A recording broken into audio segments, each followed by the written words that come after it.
এই দকবহুৱা গাঁৱৰ ৰাইজে যদি এই ধৰণৰ অনুষ্ঠান প্ৰতি বছৰে শতবাৰ্ষিকলৈকে যদি আগুৱাই নি থাকে, তেতিয়াহ'লে এইখন গাঁৱলৈ অনাগত দিনত বৃদ্ধ বয়সত বৃদ্ধ পিতৃ মাতৃক সেৱা শুশ্ৰূষা কৰাৰ পৰিৱৰ্তে, মৰম চেনেহ লালন পালন কৰাৰ পৰিৱৰ্তে বৃদ্ধাশ্ৰমলৈ খেদি পঠিওৱা জীৱ এইখন গাঁৱলৈ পুত্ৰ হিচাপে আহিব নোৱাৰিব। শাহু বোৱাৰীৰ মাজত মনোমালিন্য ঘটা, ককাই ভাইৰ মাজত হিংসা ভাৱ থকা, সীমাঘৰীয়াৰ লগত হিংসা ভাৱ থকা জীৱ এইখন গাঁৱলৈ আহিব নোৱাৰিব। পোহৰৰ ওচৰলৈ যেনেকৈ আন্ধাৰ আহিব নোৱাৰাটো বিজ্ঞানসন্মত বাস্তৱ সত্য।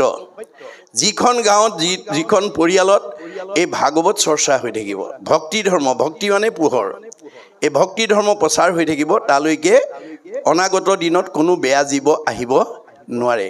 গতিকে এই ভাগৱত আমি কিয় শুনিব লাগে, কিয় পঢ়িব লাগে, ভাগৱততে উল্লেখ আছে। আকৌ শুনি বন্ধ্যা নাৰী পুত্ৰ হুৱে গুণৱন্ত, দুৰ্জনো সজন হুৱে দুখী ধনৱন্ত।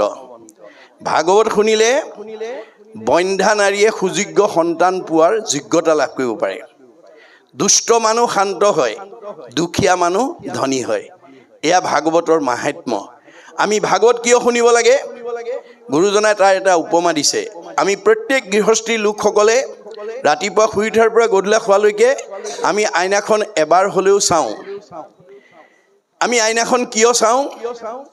গুৰুজনাই উপমা দিছে, তুমি জগ জীৱ তোমাক পুজিলে পাই আপোনাক যায়, যেন মুখ শ্ৰীক প্ৰতিবিম্ব মুখ দেখয় দৰ্পণ চাই।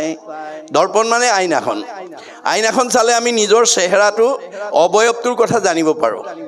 মই বগাই হৈছোঁ নে, আগতকৈ কলাই হৈছোঁ নে, শকতেই হৈছোঁ নে, ক্ষীণাইছোঁ নে, গালত বা মুখত কিবা স্পট পৰিছে নেকি, আইনাখন চোৱাৰ লগে লগে আমি ক'ব পাৰোঁ।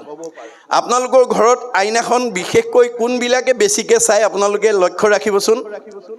আপোনালোকৰ ঘৰত যদি ডেকা গাভৰু আছে, নতুনকৈ বিয়া কৰা বোৱাৰী যদি আছে, তেওঁলোকে বুঢ়া মানুহতকৈ বেছিকৈ ঘনাই চায়। কিয়? তেওঁলোকৰ নিজৰ দেহ অৱয়ৱটোৰ ওপৰত মোহগ্ৰস্ত হৈ আছে। কেনেকৈ ভালে ৰাখিব পাৰোঁ, কেনেকৈ আনে দেখি ভাল পায়, এই ভাৱনাটো আছে। যেনেকৈ ডেকা গাভৰুবিলাকে আইনাখন বেছিকৈ চায়, ঠিক তেনেকৈ ভাগৱত শুনিবলৈ 60 বছৰৰ বয়োবৃদ্ধসকলতকৈ ডেকা গাভৰুসকল বেছিকৈ আহিব লাগে।